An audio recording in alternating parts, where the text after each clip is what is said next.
Le Sénégal a enregistré son premier cas d'infection au variant Omicron. Ce cas confirmé de contamination par le variant Omicron a été détecté chez un voyageur sortant du Sénégal par un laboratoire de génomique qui déclare que ce cas du variant Omicron ne présente aucun symptôme. Le Sénégal connaît une tendance baissière de la COVID-19 depuis quelques mois. Toutefois, le ministre sénégalais de la Santé, Abdoulaye Diouf Sarr, a assuré que toutes les dispositions ont été prises pour ne pas être surpris par le variant Omicron, aussi bien dans la prise en charge que dans la surveillance des frontières.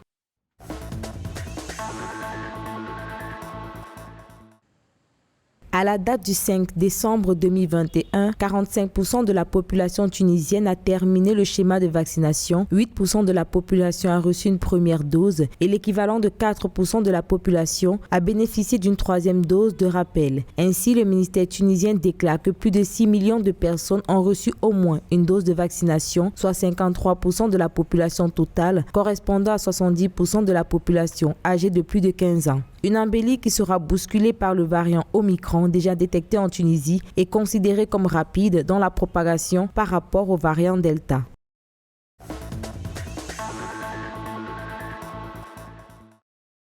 Le ministère zambien de la Santé a confirmé ce 4 décembre la présence du variant Omicron de la COVID-19. En effet, le variant avait été détecté dans le laboratoire de séquençage génomique du pays chez 3 personnes qui ont été testées positives au cours de la semaine dernière. Au vu de son impact depuis son apparition, le gouvernement zambien exhorte la population à respecter strictement les mesures de prévention sanitaire. Le nombre cumulé de personnes totalement vaccinées contre la COVID-19 en Zambie au 6 décembre s'élève à 732 000, soit 4% de sa population, estimée à 18 millions.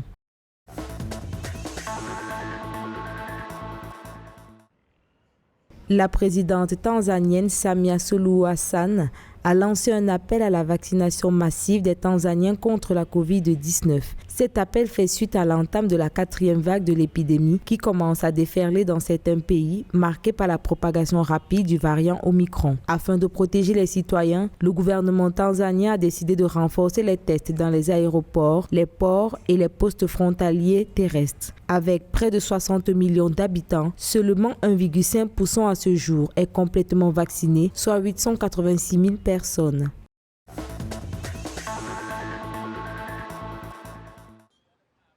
Avec plus de 15,4 millions d'habitants, la Somalie, qui a lancé sa campagne de vaccination en mars, estime à 3,6% le taux de la population complètement vaccinée. Afin de booster cette campagne, la Chine a fait un don de 500 000 doses du vaccin anti-Covid Sinopharm. Cet apport vise à renforcer la lutte du gouvernement somalien contre le variant Omicron. Avec ce don, la Chine compte tenir ses promesses d'approfondir la coopération médicale et sanitaire, protéger la vie, la valeur et la dignité de chaque individu et accomplir de nouveaux progrès dans la construction d'une communauté de destin sino-africaine dans la nouvelle ère. À la date du 5 décembre, le ministère somalien de la Santé déclare que seulement 565 000 personnes à ce jour sont complètement vaccinées.